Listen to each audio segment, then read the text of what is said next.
Hello, my name's Tragic O'Hara, and this whole thing started 9 months ago in Motherwell, painting stuff like this. I've always been afraid of letters. I mean, where I grew up, there was like maybe 3 or 4 graffiti writers. There was a few kind of people that were running about tagging stuff, like myself, but there wasn't any people that were like properly bombing and were like had style and like knew what they were doing. Like that's what I mean, like that's not folk like me that were just running about like headless chickens, putting up horrible, horrible looking things. And I only really knew one, I think, like knew, like proper knew their name and stuff, because well, I wasn't cool enough to hang about with the other writers, I suppose. Like I've been writing graffiti, right? And even then, I don't really think of myself as like a graffiti writer, because, well, my whole story of getting into this sort of stuff is a bit mad. I don't know what a normal story would be, but like I'm not from a city. Graffiti for me, it was so far removed from the place that I lived. Like real graffiti, like menchies existed, like there was hundreds of them, right? But see, like proper like graffiti with style and like that whole thing, it didn't exist where I lived. But there was one wall in the place where I grew up, in a place called Ardrossan, that people would write on. So this was it. This was the wall. This was the wall where everyone would paint. It's a prime location, and if you were lucky, your piece would be seen by the dog walkers. Alright, mate. No, it's a camera. Let me just put this into perspective. So I went out to film that wall at 1 o'clock in the day. 30 feet down from the wall is a bunch of school kids, and this maniac turns up to film a wall that used to write on in his heyday. Okay, so while I'm down there, that's my camera. Look at it. Like I saved up for ages to get that camera, right? It's hardly inconspicuous. So I'm a bit kind of like, oh god, all these kids are going to think I'm a maniac, like a big creepy weirdo out filming a wall. How you doing? I'm just waiting on building this line back up again. Right? That like I'm holding this thing and it's heavy. Like I'm kind of holding it like this, trying to talk to myself. They're down there eating fritter rolls, looking at me like, what's this guy doing? And then some guy starts talking to me about brambles. Every summer, August or like, got there and get buckets of brambles. And that's ice. Big, juicy brambles.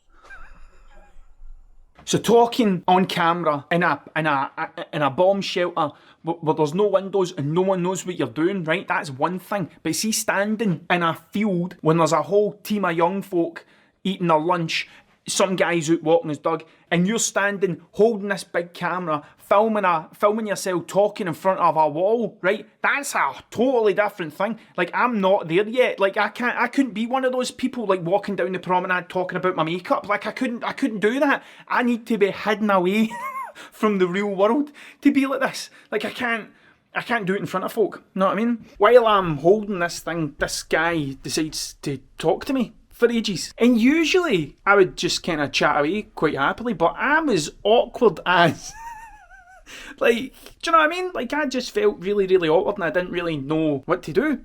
What this guy wanted to talk about was what it was like for him when he was growing up. And the funny thing was, like I'm down there filming a thing about what it was like for me growing up. Do you know what I mean? Like, it's just mad how that stuff works. Cool, man.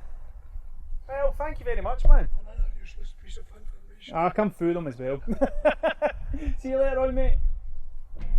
So that's your clientele, you know what I mean? So that's who would see the stuff we were doing. Like it wasn't hardly an all city king. Like it's I just never felt like I'd ever be part of that. But there was a small group of people that were doing it. 2 guys that I knew, there was two tags basically that I seen that were stylish. Out of the 2 people I met one of them, the other guy might as well have been like Santa Claus. He was like an elusive figure that I never ever met. I mean, I'd have been 14, 15 at the time. There was a couple of older guys that were setting the standard. Like, I changed what I was writing all the time because I was never happy, and I was constantly trying to figure it out. I mean, at one point I was writing my own name. Like, I'll tell you a story. This is a true story, right? When I first started writing my names on things, I actually wrote I would write my real name. Like, complete and utter buffoon, right? Seriously. Like, it wasn't tags back when I was younger. When I was in primary school, everybody talked about menchies, like, which was essentially that horrible, that S that everybody done. I managed to convince my mum when I was in primary 7 to buy me permanent markers, like, from a stationery shop in Irvine, right? That's what I mean. Like, I have nowhere near, like, I didn't even know what a paint marker was at this point. Like, I had never seen any of this stuff. I didn't know, but I convinced my mum that I needed these permanent markers to write my name on things so they wouldn't get stolen. I don't know what I told her, right? But she bought me these things. So I went out with my friend and I wrote my name on everything. Like, everything. I had this stupid thing. Like, I don't even want to tell you what it was. Right, I'll show you, because I promise not to tell anyone. And then my mum was like, right, I'm just nipping out for 2 minutes. I'm going to go post this letter. And as she was walking out the door, I was like, oh, I wrote my name on that, on the post box. So I'm chasing out the house, putting my shoes on, walking her down, just trying to maintain eye contact and try to figure out what I was going to do, right? The post box sat in the corner, right? And where I'd written my name was round this side, so that the cars would see it. So it wasn't technically the front of the post box, but I still kind of obviously, like, I get a fright. And I knew if I could stand like this kind of thing, she wouldn't be able to go round and see it. And that's what I done, and I managed to get away with it. And like, if my mum's watching this, that's the first time she's ever heard that. I'd forgot about that there. One time I'd worked on this thing that I was actually quite kind of proud of. Like, I'd thought, this is okay, like, this is palatable. Like, I actually think I'm starting to get somewhere with this. I think at the time I was writing Death Row, DEFRO, as in like Death Row Records, because I was mad on like Dr. Dre and Tupac and stuff like that, right? So I was writing Death Row, and I was down at the beach one time, and someone had a marker, and one of the big guys was there, who was maybe 5 years older than me, and that might as well be like 40 when you're 14. Like, that might as well be like your dad. like that, do you know what I mean? That's the age gap. And I'd kind of spied him, and I'd wrote this thing on the bench, and I was working up the courage to go and speak to him. He was walking by. I was like, what do you think? And oh man, he tore me to shreds. Like, tore me to shreds. Berated me in front of all my pals and made me look like an idiot. And that was my first meeting of someone who was out there doing it. And like, and then I just stopped. Like, I don't want to do this anymore. Like, I'll never be good at this. So I just stopped writing letters. Like, that's why I've always been afraid of letters. I just thought, this isn't me, and I don't know what I'm doing, and I don't fit in here. Like, the reason I don't feel like a graffiti writer is because I'm not a graffiti writer. Like, I'm not that Wayne. I'm not that person. Like, I know a lot about it. Like, I love it. Like, I absolutely love the whole thing. That must be the oldest graffiti in my kind of home area, potentially in Ayrshire. That CKB is the guy I was talking about. Never met him. So CKB was the Santa guy I was talking about, like the elusive character. The stories I'd heard made him out to be a kind of a cool guy, do you know what I mean? But that showed you how much of a geek I was when it came to graffiti round about here. I knew that tag would still be up there. 15 years later, I knew that tag would still be there. But that CKB, when I started seeing that, I was like, I want to learn I need to know more about this. He was the first person that I'd seen do a throw up, like actually look at it and go, what's that kind of thing. I never seen Style Wars until I was a fully grown, like in my 30s. Like, I was so far removed from that world of graffiti. The He-Man that was there, I don't know who that is either, but I know that they had other bits round about the train line, the spa that was there. I seen a few of them round about here, and then the first time I get the train to Glasgow, I started to see spa up the closer I get into Glasgow. And again, that was... I didn't understand it. I didn't know anything about these people.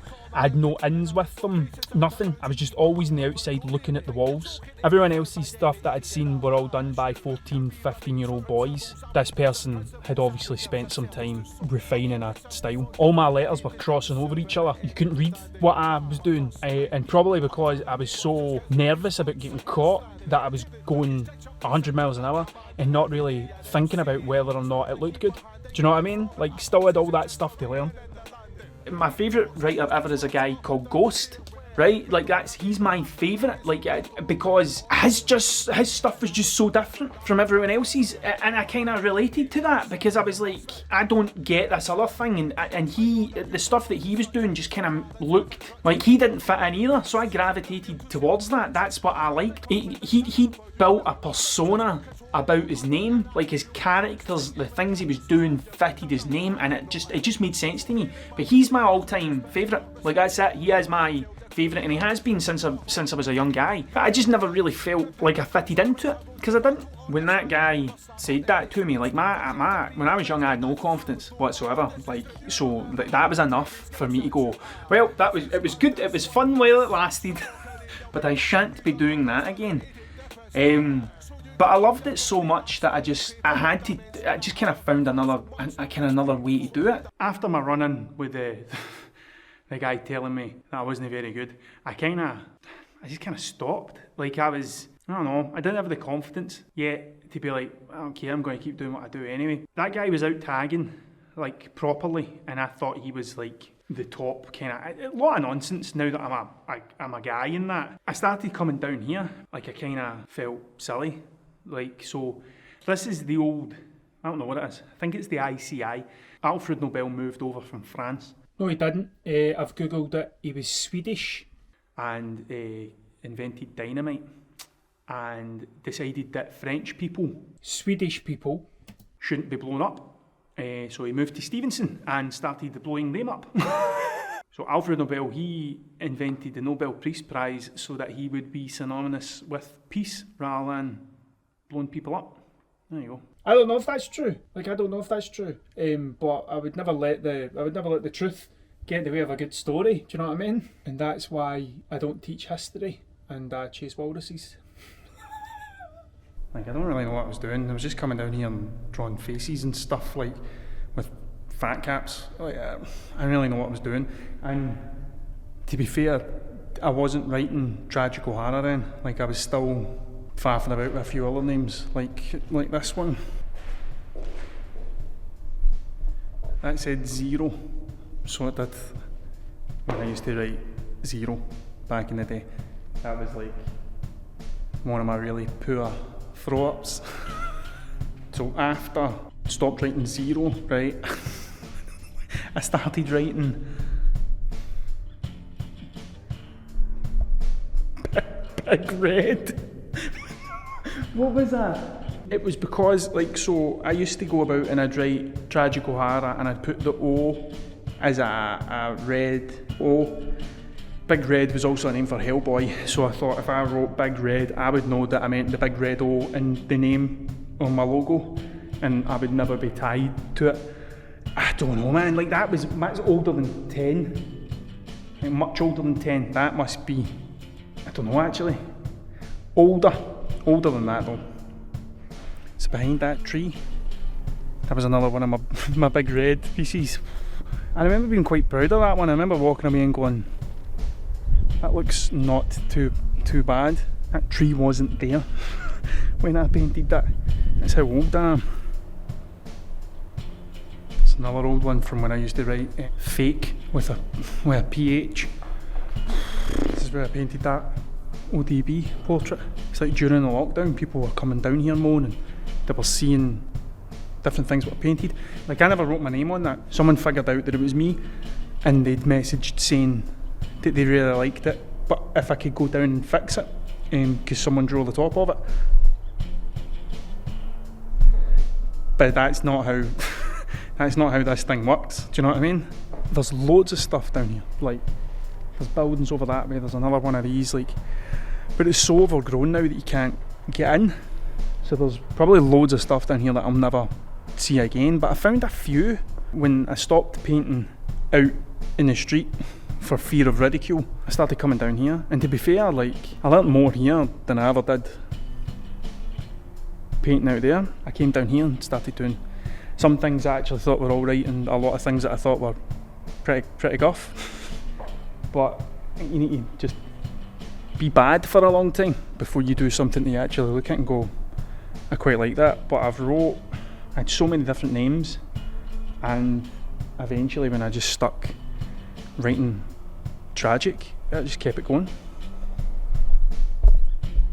The way that I played music and stuff and I done all that, I always kept it separate from the other thing, or I tried to, because, I don't know man, I was out playing blues music and covering Cypress Hill songs and writing graffiti and skating, and like, it was just a mishmash of nonsense. Like, that's all it's ever been. It's only now that I've kind of think I've found a coherent way to tie it together.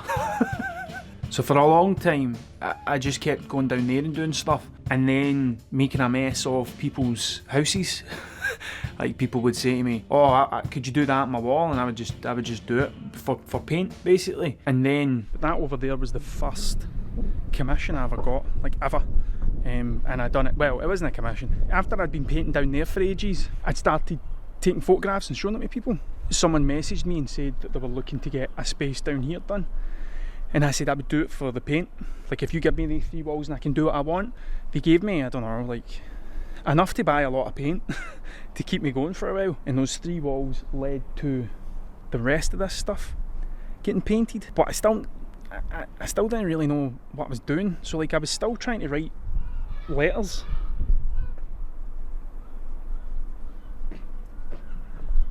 But at the same time I was doing, like, kind of character-y stuff, I suppose. Like, I went digging through my hard drives and I actually found the footage of me painting this that I just never ever done anything with.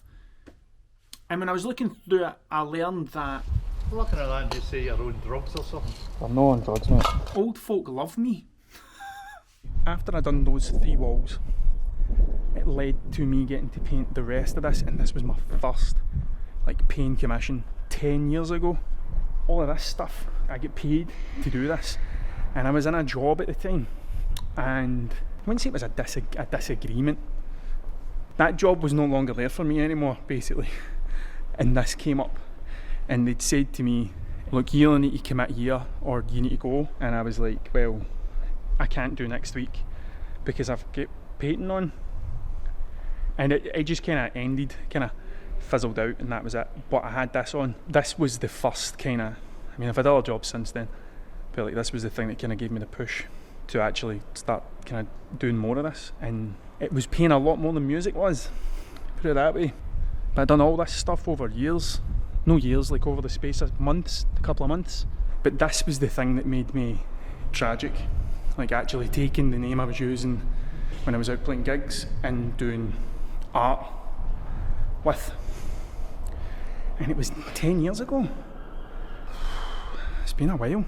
So see how I said this whole thing started 9 months ago, right? Well, that's not strictly true. 6 years ago, I first met the guys at Shred Skate Park. Like, the first couple of times I went there, it was like a commission. Like, I get on really well with the guys. So I started messaging saying, look, I've got some ideas. Can I paint this? Can I paint this? Can I do this? And they were like, yeah, totally. Like, come in and paint. Like, I don't have, there's no spaces like that where I'm from. Like, where people, apart from big abandoned buildings where they used to blow people up, like, there's nothing like that down here. So you have that, the guys there saying, yeah, you can come in and you can do this, like that. I can't tell you how much that helped me get better, like, to do that, because there's always that wee bit when you're painting in an abandoned building. You're like, you take the photograph and you forget about it, but when you're painting something that you know people are going to see, you kind of need to properly go for it. Do you know what I mean? Like, actually not rest on my laurels. In my head, I'm trying to make something better. In 2019, Me and Craig and Dave at Shred had a conversation about painting Dave Mira in the park. I was like, right, cool man, I'm up for painting that. Can we film it? Like, I'd like to film it and make like a proper edit and stuff. And Craig was like, I'll help you film it. So we all kind of banded together and we just made it happen. Like, it wasn't a commission, it was just like, we all just took time. I bought the paint and stuff and we just kind of made this thing happen. Now that was the first thing that I ever done that got shared by like Montana Cans. Like, that's the brand, that's what I use, is Montana Cans, right? So because they shared it, one person in particular started following me, right, in 2019. This person knows the people at Yardworks, which you can ask Craig and Dave, you can ask them. So I first met Tragic in 2015 and he painted this Shred logo on the wall there behind the shop. That was the first time I met him and he spoke about going to Yardworks. And then he came back and he painted this wall here, which is actually, he's painted over it since with this awesome Jake Phelps mural. And the whole time he painted the original work, he talked about Yardworks. And the whole time he painted this guy, he talked about Yardworks. And then we got him back again and he painted this crazy looking shark thing. But even when he was up on the scaffold, away up this top section, he was talking about Yardworks. And then he painted this Dave Mira mural, late great legend, taken from us too soon. And yeah, he rabbited on about Yardworks. And then he painted this guy, a Cthulhu, and yep, you guessed it, Yardworks. And then he came back with one of his mates, who I believe was a tattoo artist, who was looking to get into a bit of graffiti work, and he helped him paint this. So the conversation was between the two of them all day, but the few times I did over here, he was gibbering about Yardworks.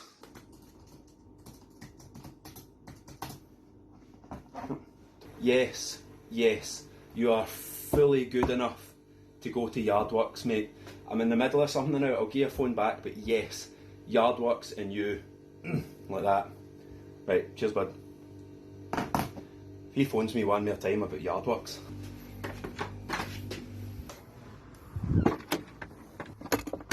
Ugh. Finally, some peace to get on.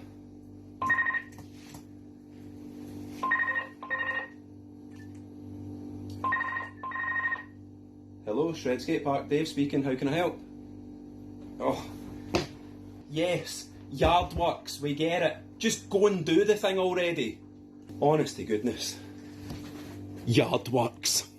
I have spoke about for years getting to paint in this place, to the point when I built it up in my head to be this thing, right? I just didn't know how to get in and I didn't know who to ask. Nothing to do with the people at Yardworks, it was all built up in me.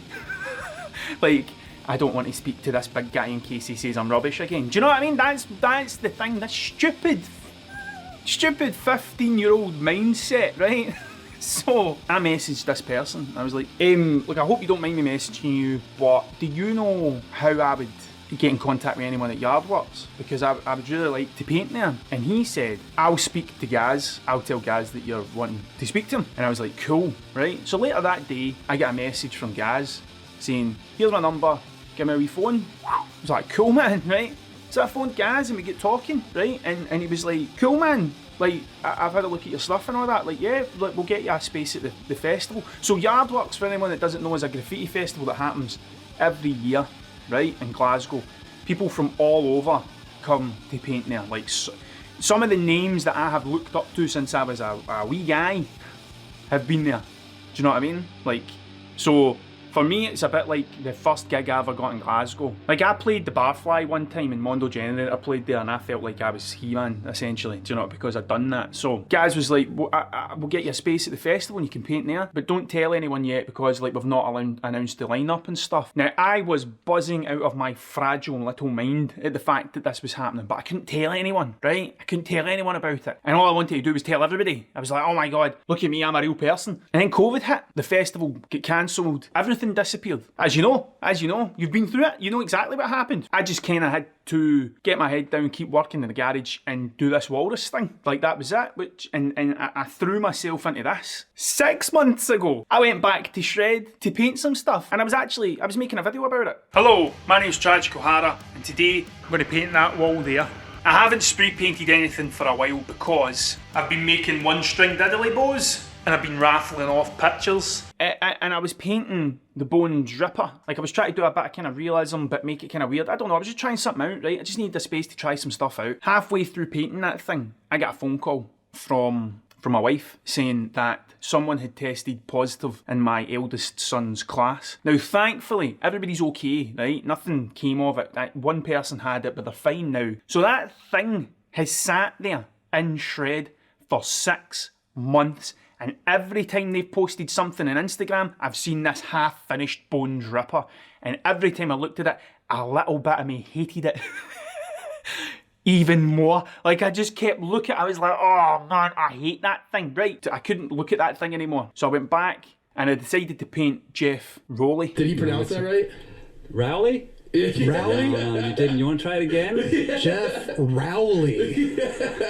Would you like me to pronounce my name correctly? Please. Okay, it's Jeff Rowley for Jeff the record. Rowley. Jeff Rowley. Yeah. I'm going to murder this all the way through it. Like, I get it right sometimes and I get it wrong other times, but I blame the internet. Tony Hawk's Pro Skater came out. You just had to make people's names up, right? And it was Jeff Rowley. I watch skateboarding all the time. I love it. That's the reason I got into graffiti, was skateboarding, right? If it wasn't for skateboarding, I wouldn't be doing any of this stuff. I wouldn't have been interested in anything if it wasn't for skateboarding. That's the thing that made me get into art, get me into music, like got me into bands. That opened up that part of me. One of the reasons I wanted to paint Jeff Rowley was because his part in Sorry is one of my favourite skateboarding parts ever. If you haven't seen it, go watch it. He skates to a version of I Am the Walrus by Grey Matter. But the other reason is, like, I was watching his Epically Later. I don't think he actually said this at this point, but there was a person that was talking about him, right? If you don't know Jeff Rowley, like, he was throwing himself down things, like throwing himself down things, massive things, like the Staples Centre ledge. Like, it was just, he was going hell for leather when he moved from Liverpool to America, to California. Like, he was going massive. And when you go big like that, you're going to fall. Right, that's it. That's just the way it works. You can't buy a kickflip, right? You just kind of need to keep doing it. But he said even a slam is still good footage, right? And I remember hearing that and going, do you know what, man? Even in failure, there's something worth keeping. So I went back to shred and I painted over that thing for practice. That was like, right, I'm coming in here and I'm going to do this. It took me like 4 hours. I just put my head down and just got on with it, right? Right. So what's the next thing I'm painting here? You're going to paint Matt Hoffman on that wall in portrait style, in his infamous air that he did way back in the day, in the background. That's what I'm doing. That's what you're doing. Can you send me a photo so I know it's the right one? What's his infamous air that I don't actually know? Like, I don't. We'll get somebody else. If you don't know, if you've never heard of the guy, we'll get somebody else. And I painted Jeff Rowley because I knew the next week I was going to Yardworks. That's me here.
And I painted my name because it scares me. It scares me so much, paint my name. I thought, well, I might as well, if I'm going to do it, right, if I'm going to do it and I'm going to slam, I'm going to fall, I might as well be doing something decent. Do you know what I mean? I might as well doing something that scares me. There's no point in turning up and just doing the same thing. Do you know what I mean? So, what's that? 15, 34, 19 years?